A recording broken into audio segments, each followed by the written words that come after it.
Thanks. So, we will call to order our continuing nurse education and IV therapy committee meeting. We do not have an on-site packet. Are there any additions or revisions to the agenda? No. Announcements? Yeah, welcome our new members. We have Michaela, who is a board member, and this is her first meeting on CNE. And then we have Allison. And where are you from? Remind me. Atchison. Okay, all right. They are new members. We do have one other new member who's not able to be here today, Summer. Good. So we'll probably see her at lunch. Great. Thank you. So we do have the minutes from the September meeting. Everyone has had a moment, or I can give a moment to review. It should be so hard. Yeah, they are. Take our word for it that they look accurate, but for those that were. Once you've reviewed, if anyone wants to make a motion.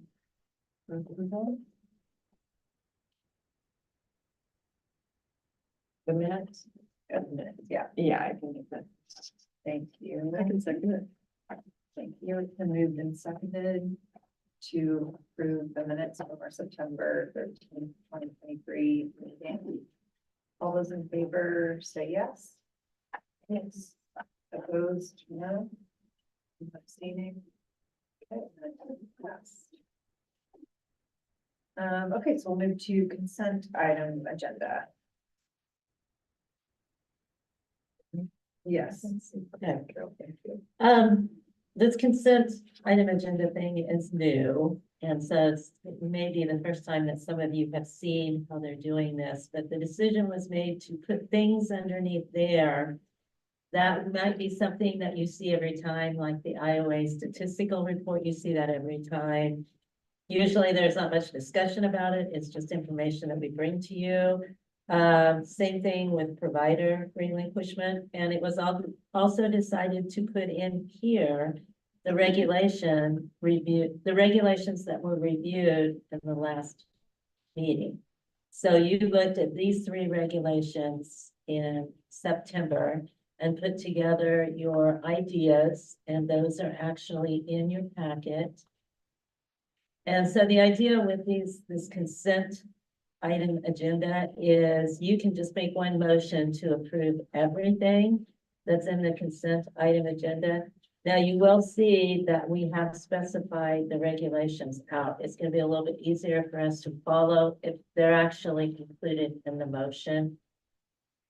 But if you have questions about any of that, and you also have the option as members to pull anything out of consent agenda and put it on the regular agenda if you want to discuss it more.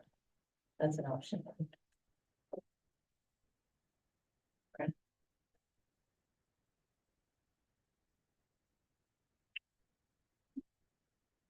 So for these items that are part of our packet today for consent agenda, again, new information for folks new to this committee, but we did review back in September the regulations noted consent agenda, and you'll see specifically what those regulations are under new business, just listing out that we had reviewed them. So they are available in the packet if you want to take a moment to review. Haven't. Or have any discussion before we make a motion for the consent agenda items. You'll notice that we did note that we did not want any of those regulations revoked and just provided some rationale as to why they should be maintained.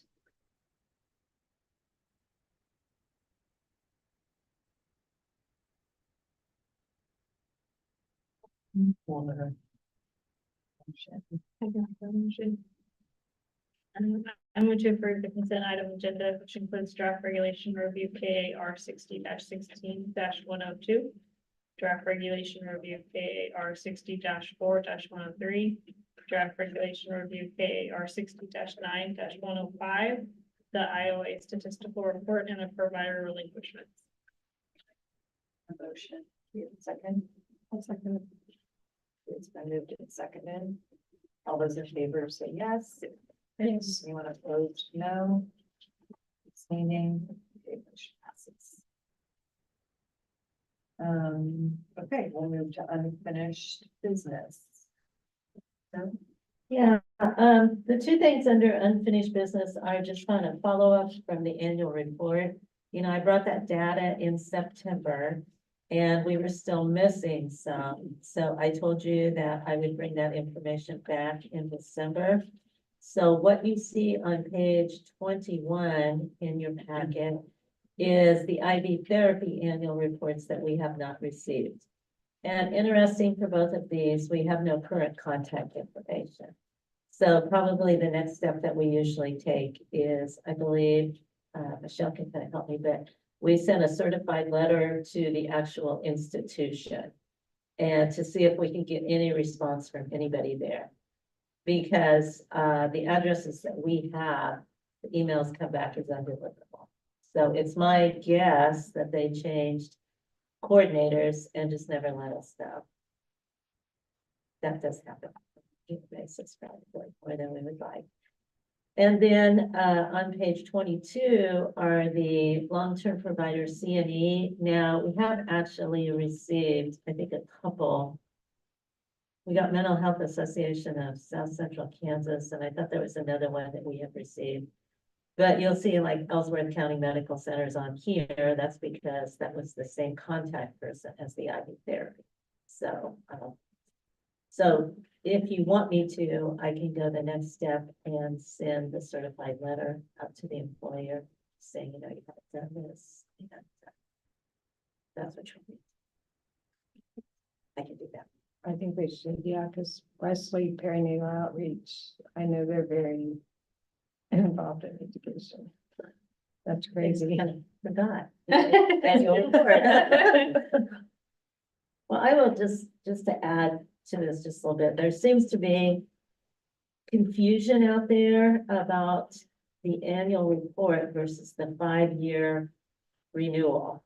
We get people confused on that quite a bit, and it's usually the new program administrators. So we've actually started doing webinars with them about information. We actually did one in November about CE Broker, and because they didn't know a lot about CE Broker, and I think they were getting questions. And then there's a way that they can submit those 5-year applications through CE Broker instead of our website. Oh, that's nice. Yeah, so we wanted them to know about that. And they had some very good questions. A really good idea that they had, and I think CE Brokers looking at it, is if the provider registered with CE Broker and put their information in and the programs that they offered and stuff, would CE Broker then keep track of their statistical information that they need for the annual report? And that's a great question. CE Broker had not thought of it. We had not thought of it. So CE Broker said they would go back and see if that was something they can do. And I've not heard, but they're usually pretty good about taking back suggestions that we have. But anyway, the next webinar that we're doing is going to be in January. I just got the stuff for it the other day, and I'm actually going to present on 5-year renewal applications. So I'm hoping that will clear up some of the problems that we see come through where they don't have the right information. And then maybe in March, I can do one about just annual reports and try to help them understand what's the difference. I mean, it does kind of talk about the two in the regulations, but there seems to be a lot of confusion. So, plus it's kind of our perception that any more education that we could give them would be very helpful. It's a lot to learn if you haven't done.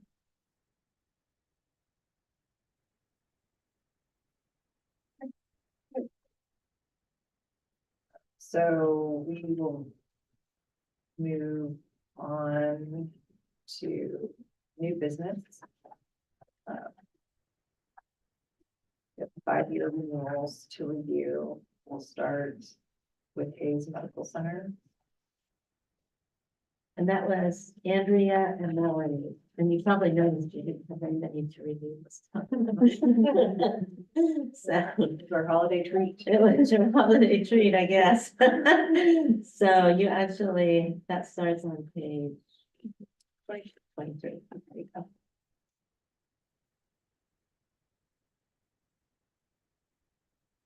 I know a couple things. Yeah, go for it.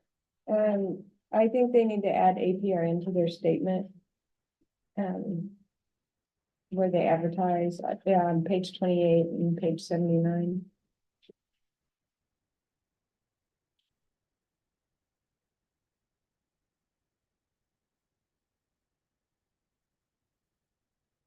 We just have RN and LP. Unless they were truly not offering that. Because they don't have to put it down if that program is not applicable for APRs. And I don't remember what these were, but Oh, yeah, they can choose which one of those disciplines is applicable for. as for maternal morbidity and mortality in Kansas, I would hope they would have. I think, but I don't- Or at least give them the option, but, and also on page 29 to offer to put the time period.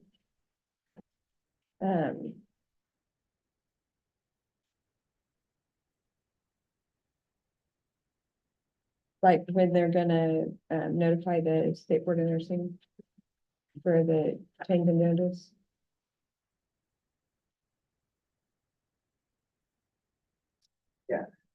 Try that too.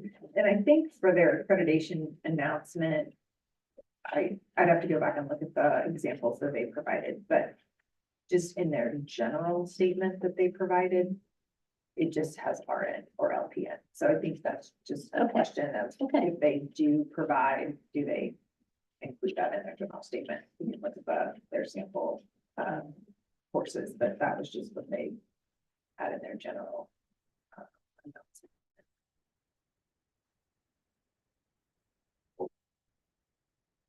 And then I had noted, sometimes they give us an example of their certificate of attendance, and this did not have that. So in their comments, it's on page 29, in our line items, it's the provider's name, address, and provider number.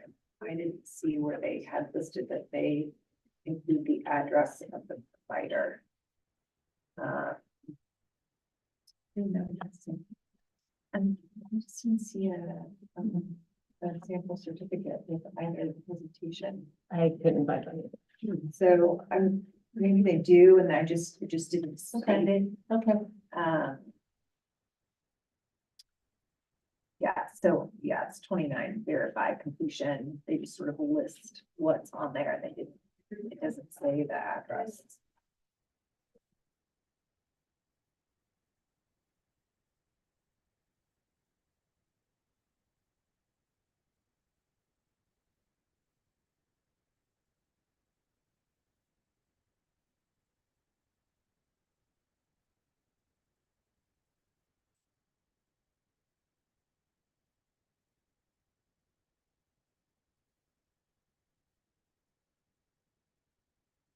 Do you have anything else for them?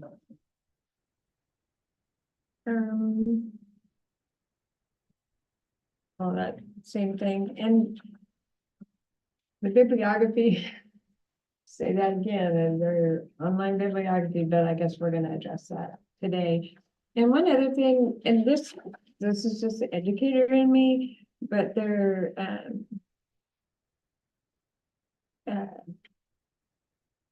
what am I trying to say, I don't know, their, behavioral objectives, they're just kind of poorly written. How can you measure like explore? or explain, examine. They're not measurable. And my students, when I tell them to write a measurable, objective, I don't let them use those words because you can't measure them. That might be nitpicky, but I just don't let them use those.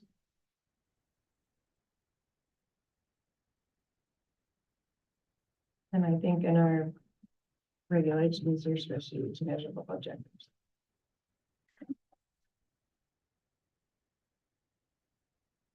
So do we want to just include that as a comment? feedback, Suggestion. With that, so am I hearing, maybe do we want to make a motion to approve with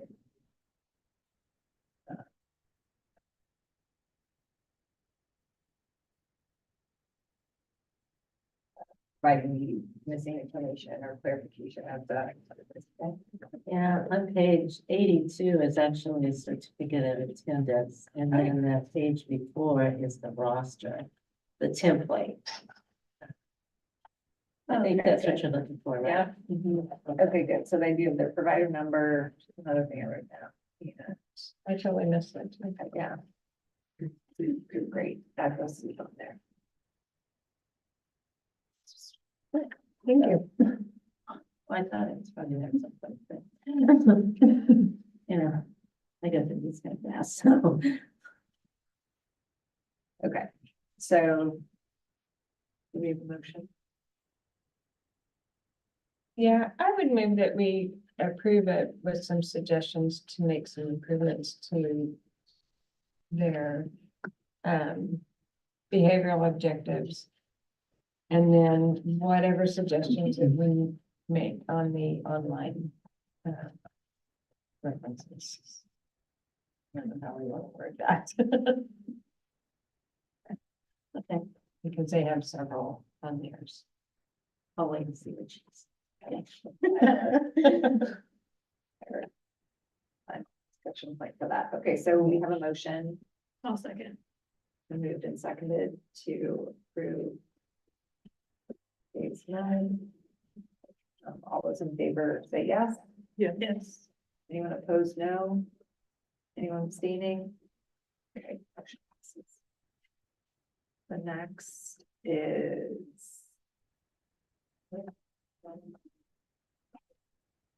Swanee State Hospital. Yeah, that starts on page 107.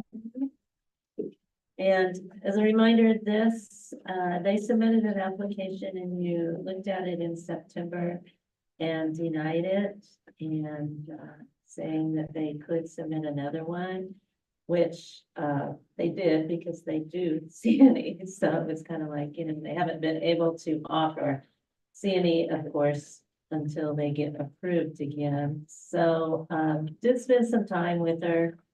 And, you know, I think part of the thing there is they've had a lot of changeover, like numerous times. And so it's what we hear a lot when there's been a changeover, well, we just did it the way that they used to do it. You know, so I'm hoping this one looks much better. We kind of went back and forth a few times until I think she got most of. You know, now be aware on some of their some of the offerings that they provided, they can't go back and redo those, of course, if something was done wrong, because they've already given it. But, so I'm not sure if one of them was they were figuring their times wrong or something, but I believe they understand.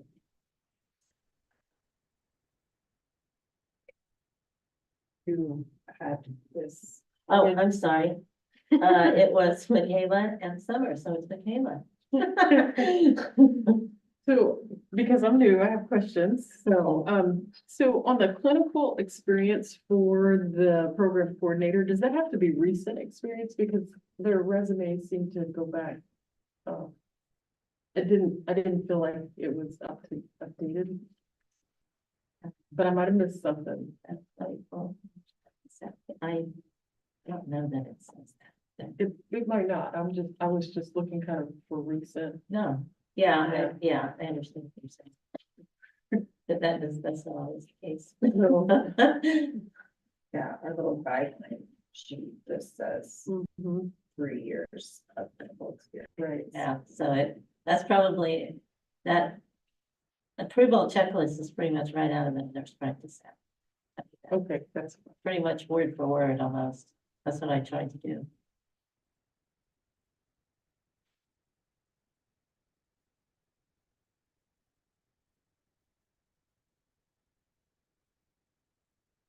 and then the other thing I saw that I just need some clarification on.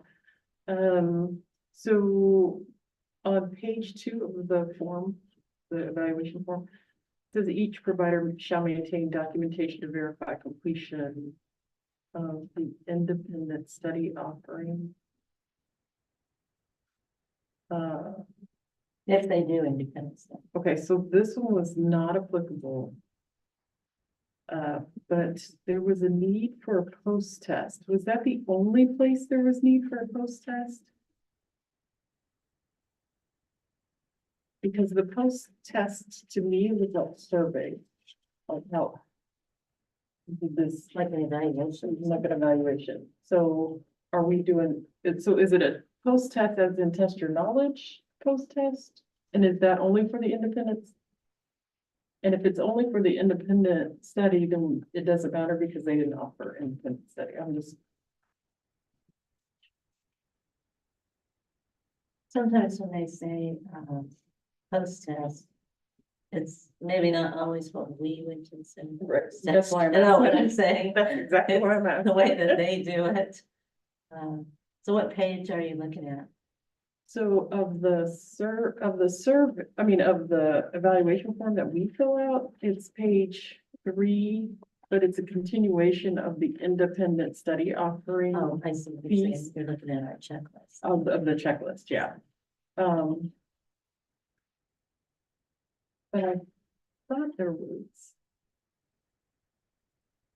So it could be that it doesn't apply because it's just the independent study. Right, that is Yeah. just for the independent study. Okay, so they don't need a post-test, like as in test your knowledge for a regular, No. just the evaluation, which was Right. there, so. Right. Okay. Okay, those were the only 2 things that I saw. That I had questions.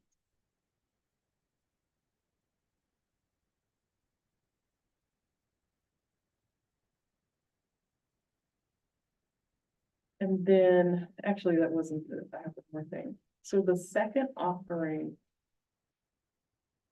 Does the instructor have to have a BSN?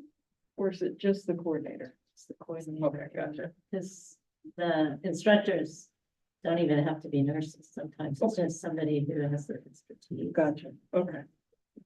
Okay, I think that was my only questions. Otherwise, I moved to approve. They did a lot of work.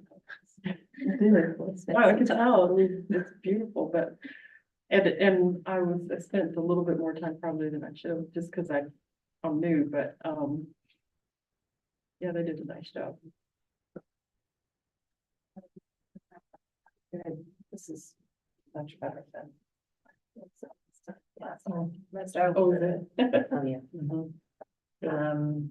Okay, so do you have a motion? I move to approve the long-term provider 5-year renewal application from Osawatomie State Hospital LT 0111-1105. Is there a second? Second. It's been moved and seconded. All those in favor say yes. Yes. Anyone opposed, no? Abstaining? Motion passes. Okay, and then we have, the Mental Health Association of South Central Kansas. And as we start into this, I have to confess something that it's been the first time this has happened, but I had in my notes that this was approved last time, but they were supposed to submit some more information. You know, some of their information was sketchy and stuff. However, when the minutes were done, and I usually reply to these people before the minutes were done, it came across that it was not approved. So I totally apologize because they got a letter from me saying they were approved. However, I did go back to them and I said, you know, you were missing some stuff. So send me, the information. And so I think they got all the missing information submitted, but I just put it together with their packet from last time, rather than having submit a whole new one. So I apologize that that happened, but You have this. oh, I'm sorry, that was Lori and Alice.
I really was not sure what I was supposed to be doing. Yes, all right. So I don't have a lot to offer this time on this one. Okay, are you kind of understanding? I think I'm starting to catch on, yes. Yeah, there's that I did checklist. read through all of it but. And the What- checklist had some things that were highlighted that were missing. So, I think those things have all been, From last time. yeah, I Yeah. think that was the deal. that was the one that we were waiting on. Yeah. And there was a little bit of confusion between Peggy and Cindy, who's actually the program coordinator, because Cindy is the one who's an RN. Kind of bring back memories. Yeah. Yes, Yeah. that was the confusion. So I did get clarification on that. Because Peggy is not a nurse, so she can't be, but she does a lot of stuff there. So again, I think a little bit of confusion may be on there. So Cindy is the coordinator and Peggy just does the offerings. Right. Okay. But Cindy is actually the nurse. Okay, And since they have to have a nurse, but Yeah. she's a social worker also. gotcha. And they resubmitted with some evaluation. Is that another Mhm. piece that wasn't, okay. Yeah, and it's there, so I didn't see anything, I mean, it looked like they corrected what we had asked them to resubmit, so. Yeah, and if you look, they were figuring it wrong because an hour program, 60 minute, they have one CNE. So we had some conversation about that too. But that seems to be a common thing. It does, it's a common thing, yeah.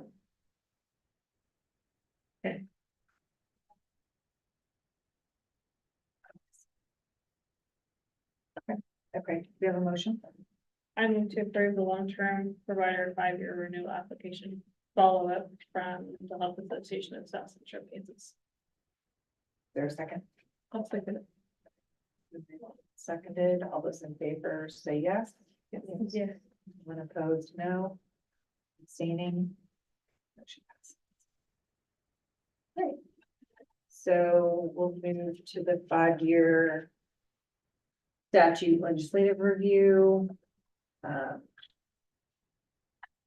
a list here. So I mean, you talked a little bit, it's the piece of this, but do you want to just give a little overview? Right, about what this is all about. Yeah. Why you have to do it and stuff like that. Probably a couple of years ago, the legislature passed a bill that basically told all agencies that they had to review all of their regulations. And they gave us a timeline in which we had to submit this huge report, huge. And we actually have to submit ours by July 1st of 2025.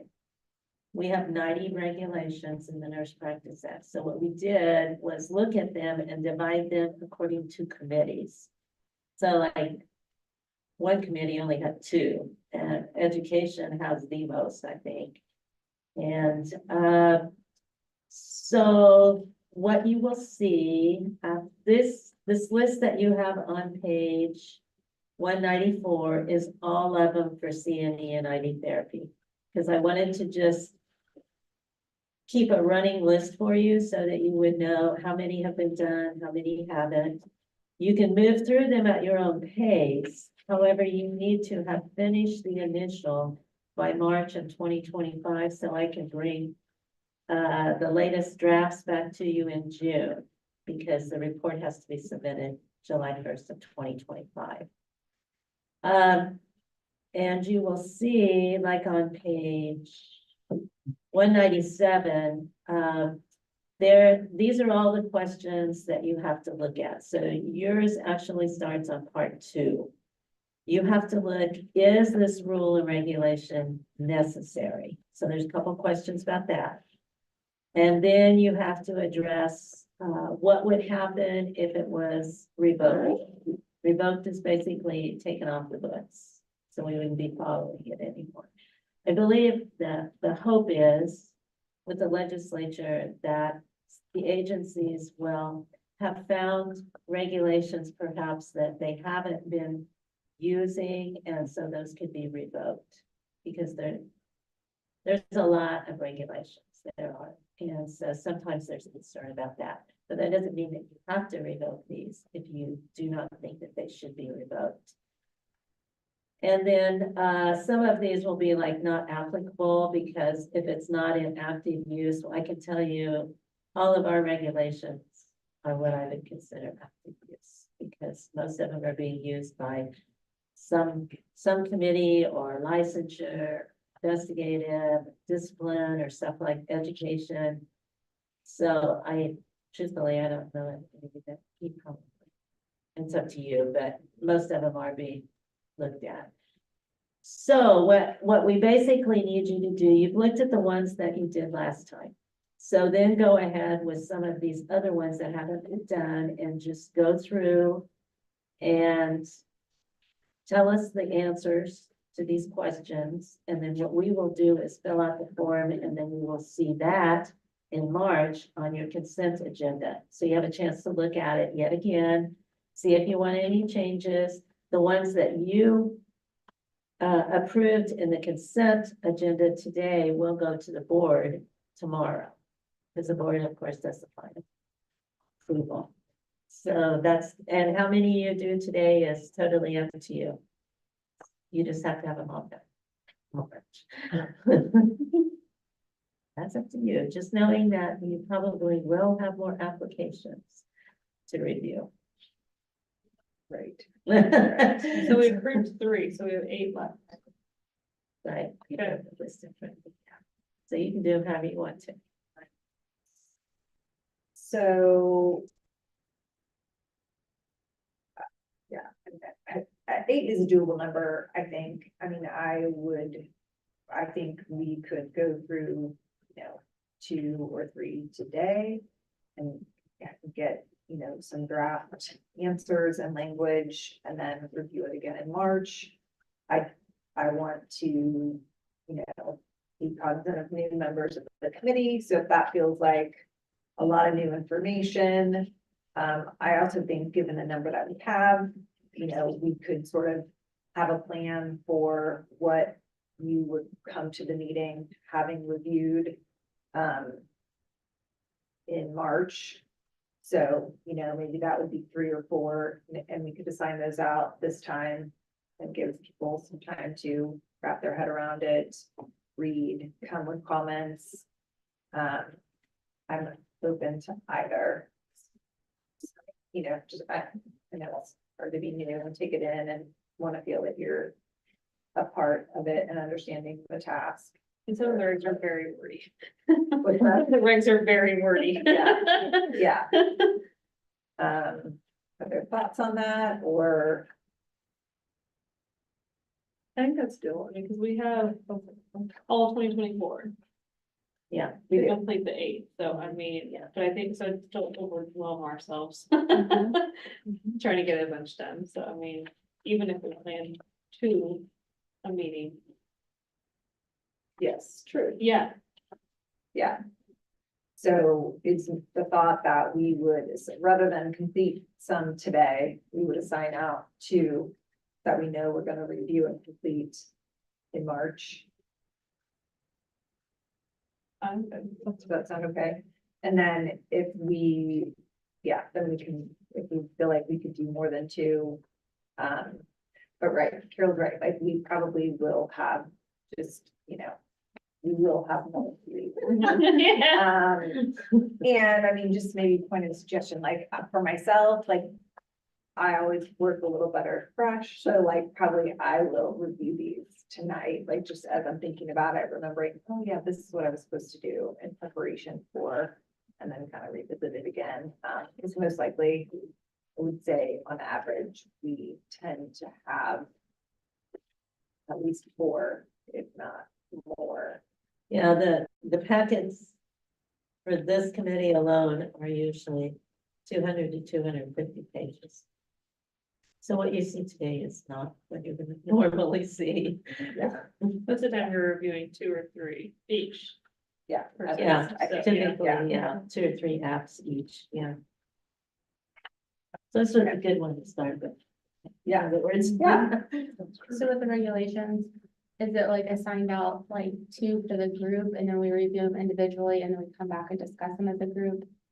That's what I. Okay. Yes, and these are,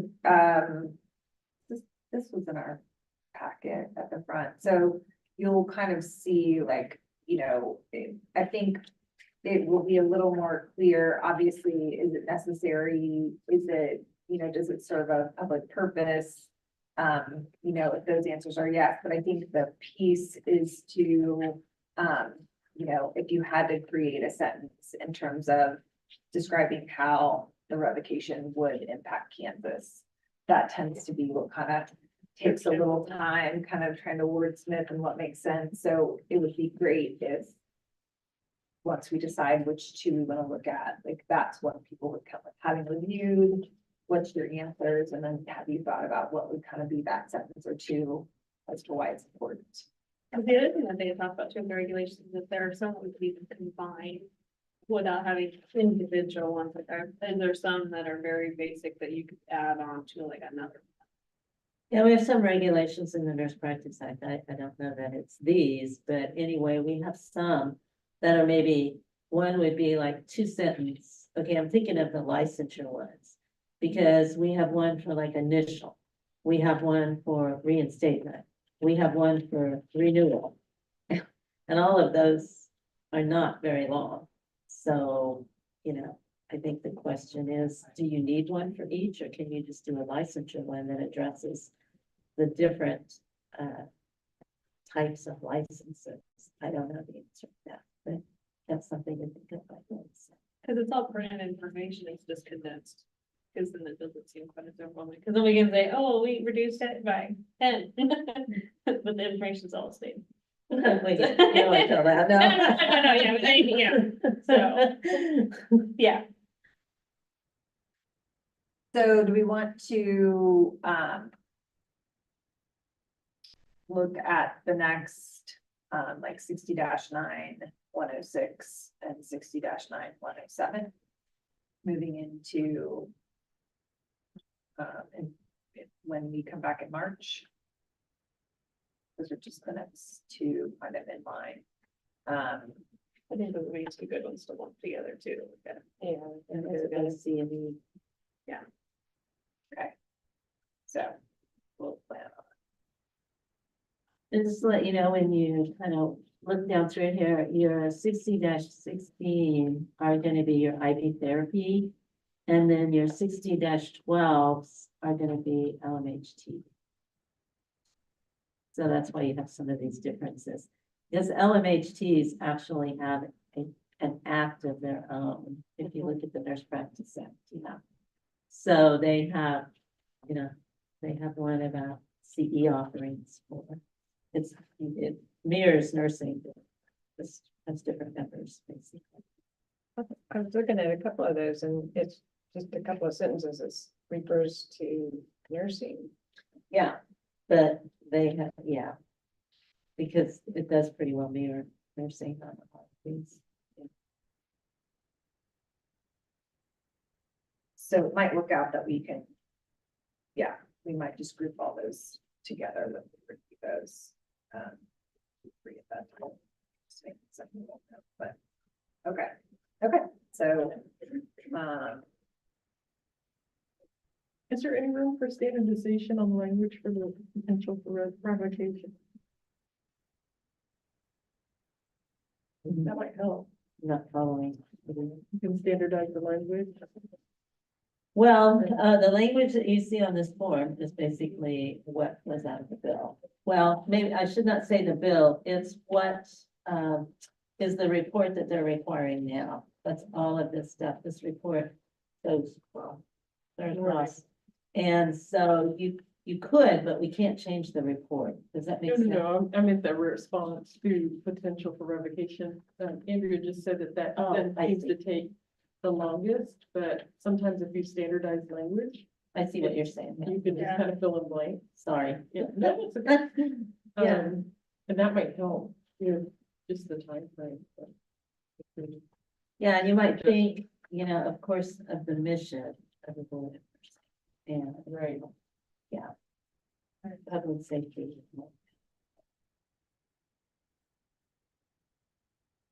yeah, I feel like we have that in one of our. Since, I mean, of the education committee, but,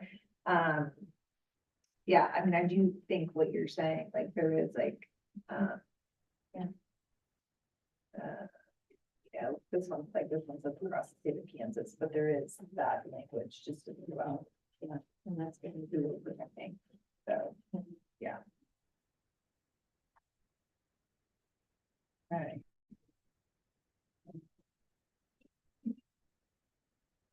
So we have our plan for what will be on our next agenda, coming from 6, so we'll move to 7. Which is the bibliography digital format. Okay, I looked at this and once I get down to it, what you have in front of you is, what we hear a lot is APA.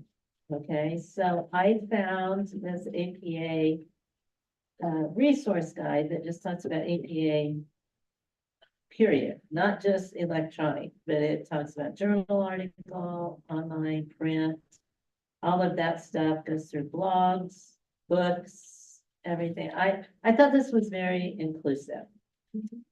So, that's in there for you to look at. And then also on page 243 is just kind of a little bit different format or something like that. I think the question that I have for you is, you have to realize the Nurse Practice Act 60-9-107. It doesn't get as specific as perhaps what you're asking for, because it says a current bibliography that's reflective of the offering content. The bibliography shall include books published within the past 10 years, periodicals published within the last 5 years, or both, and classic references, if included, shall be limited to less than 25% of the bibliography. And then we have a definition for classic in there. And then it also has another place where it references bibliography.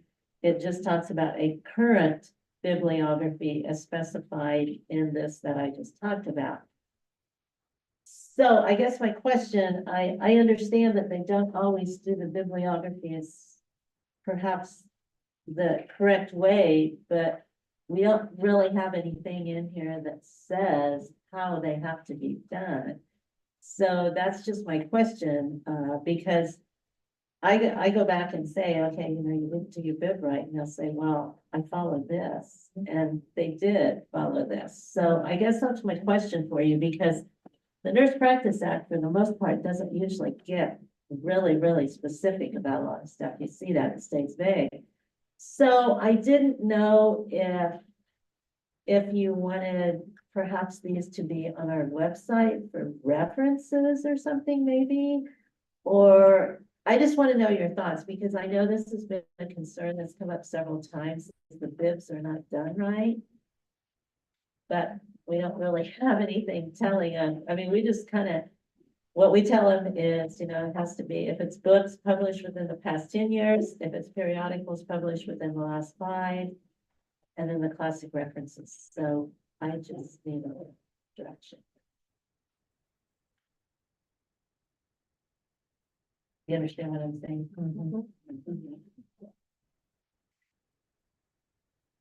And yeah. I mean, I think it's good to bring us back to, our guidelines because it,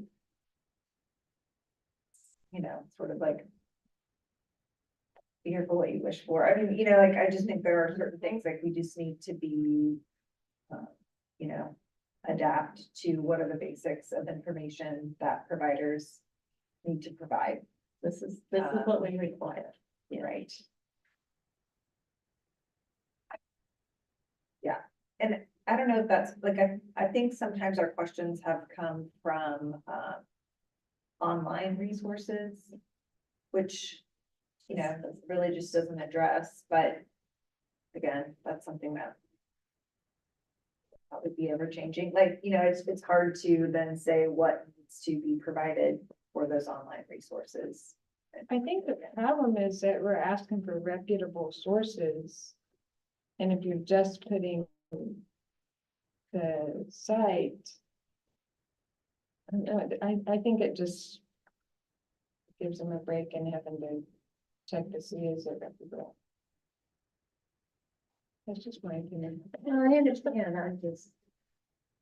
don't know if you can do guidelines or something that I don't know that you can Yeah. hold them to it when this is. But yeah, what can we do about it? But like what you're saying, like, so if you pull it up the application, it gives you like the regs and like why you do that, and then you have that additional information column on the side. So even if you put a link to that information and say suggested, bibliography, you can click that and it opens up and it shows them how we preferred, but it's like a suggestion. If that makes sense. Yeah, and some of them may not know how to do a bid, so it might be helpful. Or it's been a number of years. Yeah. So I mean, just as a, like, under the additional information, because it really is not in the reg, but it's kind of here's a suggestion or a little helpful thing for you. And what I hear from some of them when I'm going through their thing and I question them and they're like, well, the presenter did the bid and this is what the presenter turned in. Mm. And so they take what the presenter gives them. Yeah. And so, I believe that. I just sent one back to our cardiologist to say, come on, Dr. Beard, you know better than that. We can do some bibliography. yeah, you've seen the physician, so the pages and pages and pages. Yeah. Yeah, so, I think that's part of it too. Sure.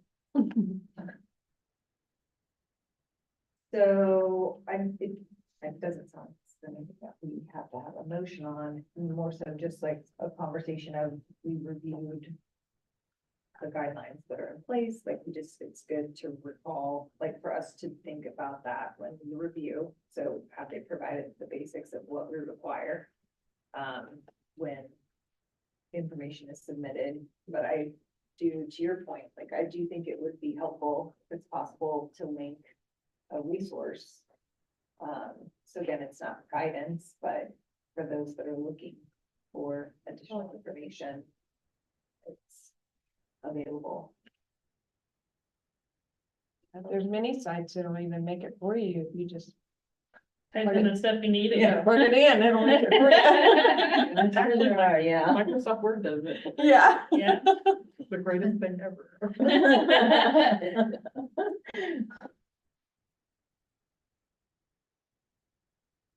Maybe these are things that also can be covered when I do that webinar. It's just FYI. These are some resources that, you might look at, that might help you in doing bibliographies. Or suggest to your Yeah. planners. Yeah, Yeah. something, because it sounds like it's pretty easy. Mhm. It's just a matter of them taking the time to put the information in to generate. Okay.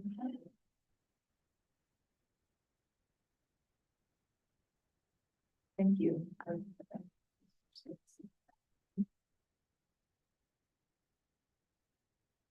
And committee description from the KSBN articles. And this actually is in there because the board requested, they review the articles like every year or two. Okay, and it was found that sometimes there's duplication on some of these committee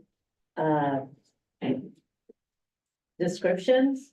And so the board asked that each committee look at their information in the article to see if they wanted any changes made to it, anything like that. Now, what you will see, I will just tell you on CNE IV therapy is we brought IV therapy over to CNE because it used to be practice IV therapy committee. However, what we were finding is a lot of the IV regulations and everything is education content. And so the practice people didn't really know that as well as maybe CNE, who has a little bit more to do with education per se. So that's why the decision was made probably 3 or 4 years ago to bring IV therapy in there. And I'm just bringing that up because like the membership, it says a minimum of 3 board members, including 1 RN member and 3 non-board members who are representatives of approved CNE providers. Okay, well, it doesn't say anything about IV therapy providers, and so it's just, but yet, under the purpose for IV therapy, that content was actually brought over.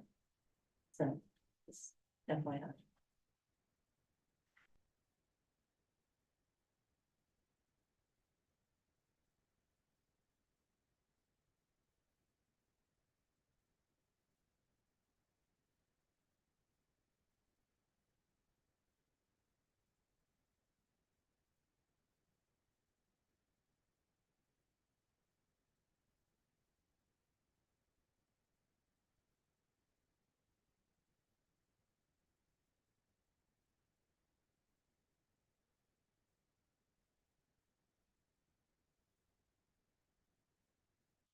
So, so remind me what this is this something that's easily amended? Yeah, it is. The articles are just something that the board looks at and they can change the articles. The articles are not in statute or regulation. The articles are more clarification for us. When you look in there, that's where you find all the committee stuff. That will tell you what a quorum is for a committee. And just different, like the officers of the board, all of that stuff is in the articles. Yeah, so it's very easy for the board to change. Okay. Yeah,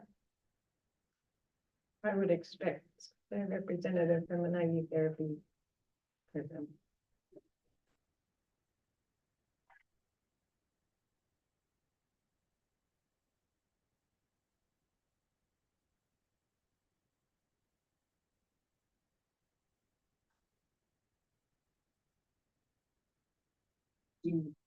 Does it seem like that would be fairly easy to come by, or?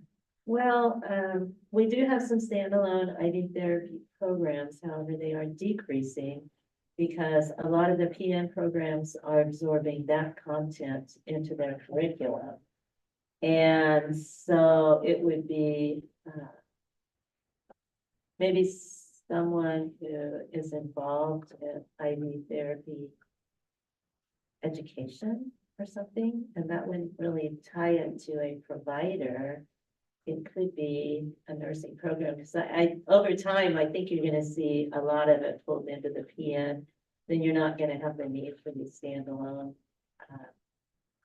programs. So would this be someone like at, for instance, like at Cali, they have an IB certification? Yeah, they have a standalone program. Is that what they have? Yeah. They don't have a nursing program. Right, it could be that, yeah, because we do have some standalone programs that are not associated with nurses, a nursing program. However, I will tell you, in doing the annual report, those numbers are going down that they are producing as far as those with IV therapy. Most of them now are coming out of the nursing programs, the LPN. So, and it kind of makes sense because the change was made a few years ago because the employers wanted those LPNs, once they were licensed, to be able to do IV therapy. Otherwise, if it's a standalone program, they can't take the content until they're licensed as an LPN. So there's a little bit of delay there. The employers wanted it to happen almost instantaneous when they get licensed as an LPN. So if they get it in their PN curriculum, get licensed, they've got it, they can start, and they have the content. And as far as like staffing, then you already have your nursing instructors that can teach it without having to bring in somebody Right. separate Right. just to do this. Right. So would someone that was like at a bi-level program that teaches the LPN's ID certification, would that person qualify for this then? Yeah, if that's what you want, if you want someone who has experience with teaching IV therapy, it could be either one. I would think it could be a nursing program or it could be a standalone. They both have experience teaching and they both know the regulations.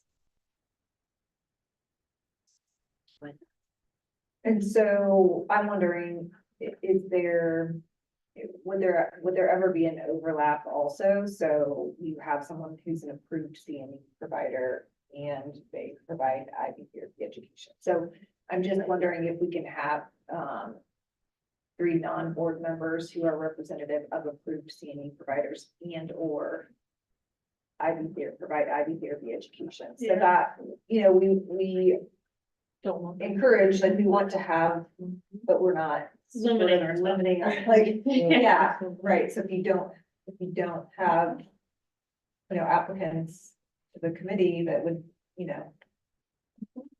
cover all your bases, you still would. And don't leave a vacant spot. Mhm. Yeah. That's good. Okay. So we would need to have a motion. Yeah, you probably need to have a motion so that you can take that to. And I don't know that we did one. for this evening. Okay, so maybe to hold tight real quick on that, the membership, let me just look again at the purpose and let's make sure we feel okay with this.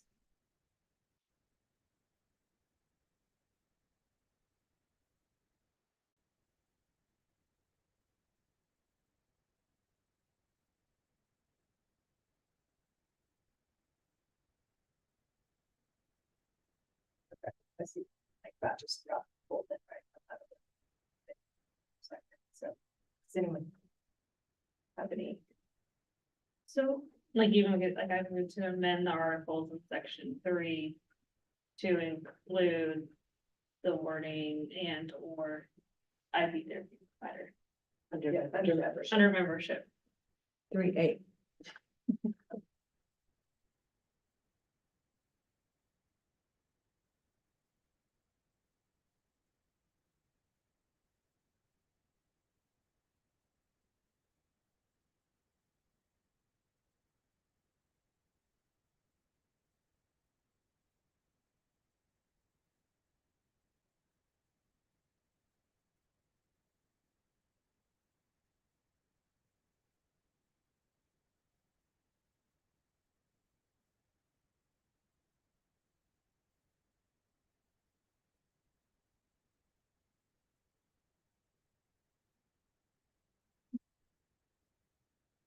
Read that one more read through. Yeah. Second, okay. I move to amend the articles in section 3 under membership to include the wording and or IV therapy approved provider. I'll second that. It's been moved and seconded. All those in favor say yes. Yes. Anyone opposed, no. Abstaining. Good, motion passes. Okay.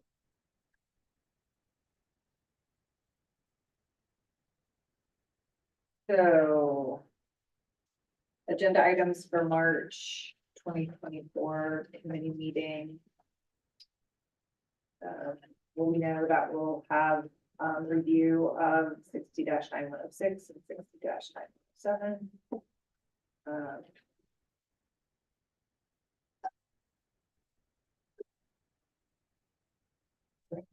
You'll have an application. Yes, for sure. We'll have There's one application. laying on my desk.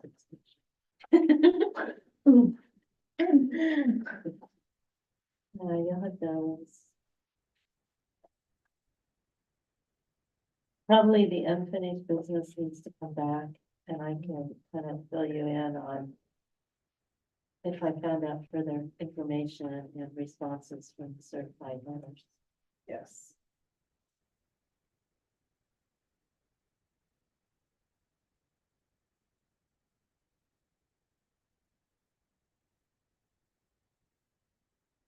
And then, maybe just an update on our CE provider now, but See you, broker? CE broker, just, and I feel like you've been giving us updates, whether here in our board meeting, but like follow up on if they're gonna provide statistics to The the provider. providers. Yeah, I certainly can do that, because I think I have an email from her right now about something, but I will tell you one thing that we have found is when nurses try to register with CE broker, they're using the middle numbers. Okay, not the full license number, like 13 dash da da da da da. They just do those 4 and they don't do the 3 at the end, or they don't do the 2 at the beginning. Okay, well, that's not the way it's keyed into CE broker, because when we transfer information to them, it's the full license number. So that's the problem. And then nurses are saying, wow, I can't get in, or they say that I don't have a license or something. Okay. Most of it has, went back to that fact. They're not using the full license number. We've kind of spoiled nurses and they only use those middle numbers, but their true license number is all of it. So once they do that, usually they get in with that. And they do push for that upgraded membership. I know when I did mine, that was, you had to navigate around that to keep it free. So yeah, that was part of our concern. Yeah. I mean, I understand why. I mean, it is what it is, but, cause I sat down my nurses and helped them all get enrolled and stuff, cause then like as we do different conferences and thing, I'm like, you gotta put it in there. I mean, there's some advantages to doing it. and- Yeah, And we've had some nurses who really like the added levels, Mhm. because they'll do the upper level and then they can get all their CE through them and everything like that. So, I mean, that's an option. Others, we get calls and they're like, I'm not gonna be forced to do anything. And it's like, we're not forcing you to do anything. yeah. You're gonna have to keep track of your CE certificates then yourself. Or you get those brand new nurses that have never had review before, and they're like, I don't even know where to begin. So then it's a nice, Yeah, because CE broker will tell them if, whether they don't need CE this time of renewal and stuff, although that gets a little screwed up, we have found out. But anyway, the problem has been when they convert from a single to a multi-state, that's a new license to us. That's another initial license, but it's the same number. We don't give them a different number. And so that's created a little problems that we ran into, so we're trying to work that out, but let's take it a little. We've gotten a lot of phone calls. CE broker says I don't need CE, is that correct? So anyway, it's a learning curve, I think, for company, but. You know, it's my understanding that the help desk and stuff at CE Broker is very helpful to them, so that's good. This was one of our concerns was we would start getting all those phone calls. We're not the experts.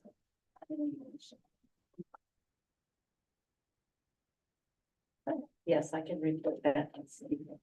Great. Okay. Well, we don't have any other items for March meeting. We can adjourn. Great. Okay. Thank you. My problem with CE Broker is it does not take none of my hours. Why? I don't know. It says that I have 0 of my 30. But it is, that's crazy. Are It we- shows you though you've entered them. Are we adjourned? I'll mute Yes, you we're now. adjourned. Okay, Yeah. thank you. Thanks.